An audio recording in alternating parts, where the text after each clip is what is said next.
ይህ ሪፖርተር ቴሌቪዥን ነው። ከዜናዊ መሰናዶ ጋር ሄኖክ ያሬድ ነኝ። ጠቅላይ ሚኒስትር ኃይለማርያም ደሳለኝ ከተቃዋሚ ፓርቲዎች ጋር በጋራ ለመወያየት ጥሪ ያቀረቡ። ጠቅላይ ሚኒስትር ኃይለማርያም ከወራት ጸጥታ በኋላም ታህሳስ 13 ቀን ከሚዲያው ጋር ፊት ለፊት በተገናኙበት ጊዜ ከተቃዋሚ ፓርቲዎች ጋር ስለሚደረግ የጋራ ምክክር መድረክ ለቀረበላቸው ጥያቄ በሰጡት ምላሽ ለውይይት በሩ ሁልጊዜም ክፍት መሆኑን ተናግረዋል። ይሄ ፓርቲ ካለ አልሰበሰብም የሚሉ ፓርቲዎች መኖራቸውን ያመለከቱት ጠቅላይ ሚኒስትሩ ከ91 ፓርቲዎች ጋር በዚህ መልኩ የሚደረግ የተናጠል ውይይት ስለማይኖር ለጋራ ሀገራችን በጋራ እንወያይ የሚል ጥሪ ማቅረብ ግን እፈልጋለሁ ብለዋል። የሰሞኑ ዋና የመወያያ ርዕስ የሆነውንና አገሪቱ ወደ ዓለም አቀፉ የቦንድ ገበያ ለመግባት ያደረገችውን ጥረት ያብራሩት ጠቅላይ ሚኒስትሩ በስኳር ፕሮጀክቶች እና በኢንዱስትሪ ዞን ላይ ወጪ የሚደረገው ይህ ገንዘብ ለህዳሴ ግድብ ግንባታ እንደማይውልና ግድቡም የገንዘብ ችግር እንዳላጋጠመው አትተዋል። ሰሞኑን በባህር ዳር ከተማ ስለተካሄደው ሰላማዊ ሰልፍ የተጠየቁት ጠቅላይ ሚኒስትሩ በሰልፉ የተወሰነ ጉዳት መድረሱንና በማን እንደደረሰ በመጣራት ላይ ያለ ጉዳይ በመሆኑ ወደፊት ይገለጻል ብለዋል። የኢትዮጵያ አየር ኃይል ንብረት የሆነ ተዋጊ ሄሊኮፕተር ታህሳስ 10 ቀን ተጠልፎ ኤርትራ ግዛት አሰብ ማረፉ ተረጋገጠ።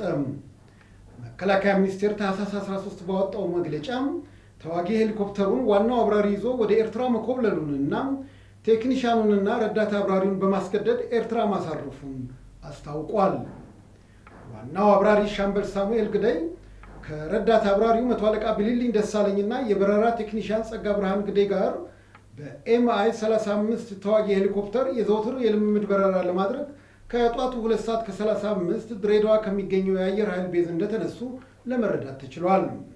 ዋናው አብራሪ ከአጭር ጊዜ በረራ በኋላ የበረራ ከፍታውን በመቀነስ ወደ ኤርትራ በማቅናት ሄሊኮፕተሩን አሰብ ማሳረፉን ምንጮች ለሪፖርተር ተናግረዋል።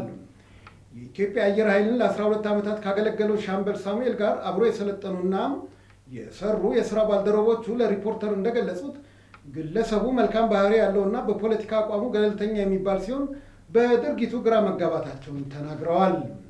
በትግራይ ክልል መቀሌ ከተማ ተወልዶ ያደገው ሻምበል ሳሙኤል ወላጆቹ የመቀሌ ነዋሪ መሆናቸውን፣ ባለቤቱና 2 ልጆቹ ቢሾፍቱ እንደሚኖሩ ለማወቅ ተችሏል።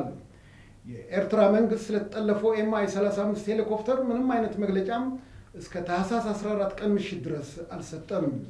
የቃለ ኢየሱስ በቀለ ዘገባ። በባህር ዳር ከተማ ሙሉ ዓለም የባህል አዳራሽ አካባቢ የሚገኘውን መንገድ ለማስፋት የከተማው መስቀል አደባባይ 1 ሜትር ተኩል ይፈርሳል በመባሉ ለተቃውሞ አደባባይ ከወጡ የአንድ ወጣት ህይወት ማለፉንና ጉዳት የደረሰባቸው ጥቂቶች መሆናቸውን ፖሊስ ገለጸ።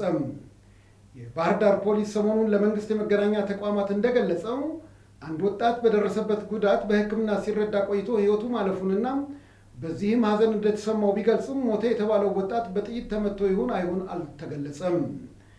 በአካባቢው የሚገኙ የሪፖርተር ምንጮች እንደተናገሩት የሟቾቹ ቁጥር 3 መሆኑንና በርካታ ወጣቶች ሴት አዛውንቶችን ጨምሮ ጉዳት ደርሶባቸዋል ብለዋል። በሌላ በኩል የ9 ፓርቲዎች ትብብር ታህሳስ 13 ቀን በአዲስ አበባ ባወጣው መግለጫ ለሰላማዊ ዜጎች ጥያቄ ጥይት መፍትሄ አይሆንም ሲል በባህር ዳር ከተማ ተቃውሞ የደረሰውን ጉዳት የተቃወመው ድርጊቱ የልማት ስራ ህዝብን በማሳመን ብቻ የሚከናወን መሆኑ ያልገባቸው አምባገነን ባለስልጣናት እርምጃ ነው በማለት ነው። የኦርቶዶክስ ምዕመናን ለጠየቁት ሃይማኖታዊና መንፈሳዊ ጥያቄ በጦር መሳሪያ ምላሽ መሰጠቱ የመንግስትን አምባገነናዊ ስርዓት የሚጠቁም ነው ያለው ደግሞ በአቶ አያሌው ጫሚሶ የሚመራው ቅንጅት ለአንድነትና ለዲሞክራሲ ፓርቲ ጉዳት ለደረሰባቸው ዜጎች እንደ ጉዳቱ መጠን ካሳ እንዲከፍል ድርጊቱን በፈጸሙ የጸጥታ ኃይሎች ላይ በአስቸኳይ ተጣርቶ ህጋዊ እርምጃ እንዲወሰድ ጠይቋል። የኢትዮጵያ ፌዴራላዊ ዲሞክራሲያዊ አንድነት መድረክ በበኩሉ ተቃውሞ ባሰሙ ዜጎች ላይ የተፈጸመው ጥቃት የአምባገነናዊ አገዛዝ ነጸብራቅ ነው በማለት የውግዘት መግለጫ ያወጣ ሲሆን ለደረሰው ጉዳት ኢህአዴግ ኃላፊነት ወስዶ በአስቸኳይ ካሳ እንዲከፍልና ጥቃቱን የፈጸሙ ደግሞ ለፍርድ እንዲቀርቡ ጠይቋል። ዮሐንስ አንበርብር ዘግቦታል።